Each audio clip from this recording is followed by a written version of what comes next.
recording? Yeah. Just now. I just started.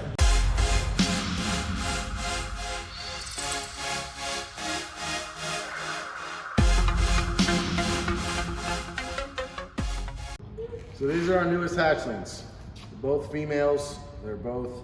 So this is a jaguar, triple het, pied, albino, and anery, and this is a jaguar tiger, triple het, pied, albino, and anery. So these are the only two eggs we have hatched. Not true. We hatched out three. The other one didn't make it, unfortunately. So these are the two that we have right now. But these are about the size of the Lucy's when you saw them. Yeah. Yeah. Just teeny tiny little things. That's what people. It always amazes people that they come out this size, and in a couple of years they're up to that. Yeah. Yeah. But that is one of the great things about owning Retics. So cute. And there's lots of people that would love for them to stay this small. Oh no. Lots more people would own them, but that's why one of the things I love about Retics is how big they get. Then a retic is not for you. Right?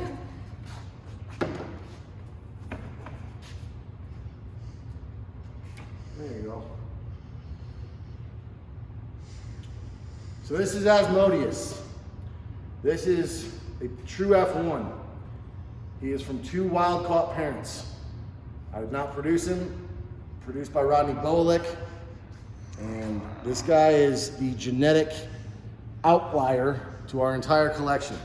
He is how my collection will stay stable with different genetics being introduced so that not everything's completely inbred. Joe's a little nervous about Asmodeus. Oh, he bites things. He can be a little interesting to work with sometimes. He bites things. I like that. So he's a Ternate Island locality retic. And again, so he is super cool. He's actually in shed or going into shed, so he's not as bright as he normally is, but you can see his pattern. Just an absolutely incredible pattern. So you remember Diamond, obviously. Yes, I do. Not gonna pull her out because pretty sure she's gravid. So we just bred her the last couple of months. And if you look, especially down there towards the base of her tail, you see how full she is going down through there. And she hasn't eaten in 2 months.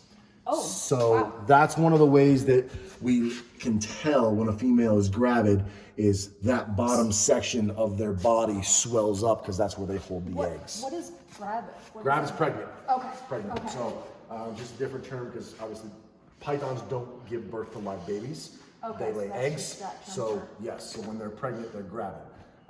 So she just had her post-ovulation shed about a week ago. So basically, we pair the male and the female together.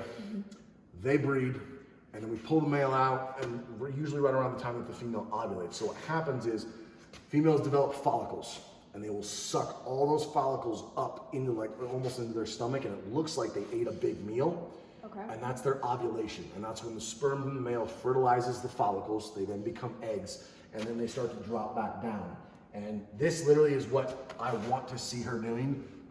I don't want any real reactions out of her for really until she lays the eggs. That's the best thing, is when they're just calm and being still, laying under their heat, got the cage regulated really well on temp, and they're just super calm and just building those eggs so that they can lay a nice healthy clutch.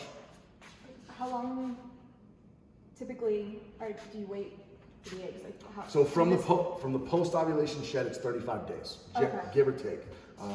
She's usually right on the money. Like her scheduling is like clockwork. Like I know exactly when she's going into season for breeding. Like if she lays these, and so what she laid a clutch last year, unfortunately, was all slugs, so it was all bad eggs. So she hasn't had a clutch since 2018.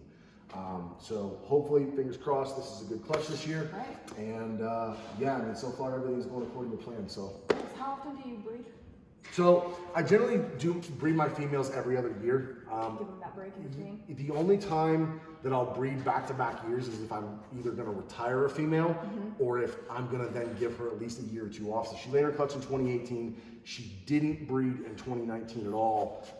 And then she bred last year, but like I said, she slugged out. So Right. this will be her second clutch ever. And I'll probably do one more clutch with her after this one, and then she'll retire. Nice. So, hey, what do you think?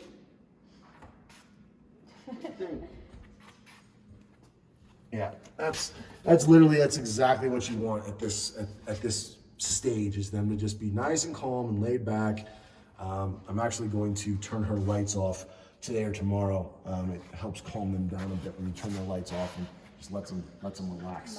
Yeah, and then probably like the 2 weeks preceding when she's supposed to lay her eggs, I'll actually cover her whole cage up. They just, not all females, and especially not her, but some of them get defensive when they know that they're gravid. And it also just makes them feel more secure to have things covered up. Nobody can look in on them. So that's the part of the process. Nice. Oh, a motherly instinct. All right. Yeah, exactly. So this is Artemis, and we pulled her over here in this one little spot of sunlight. I would love to be able to take her outside, but it's just too cold. Can't do it.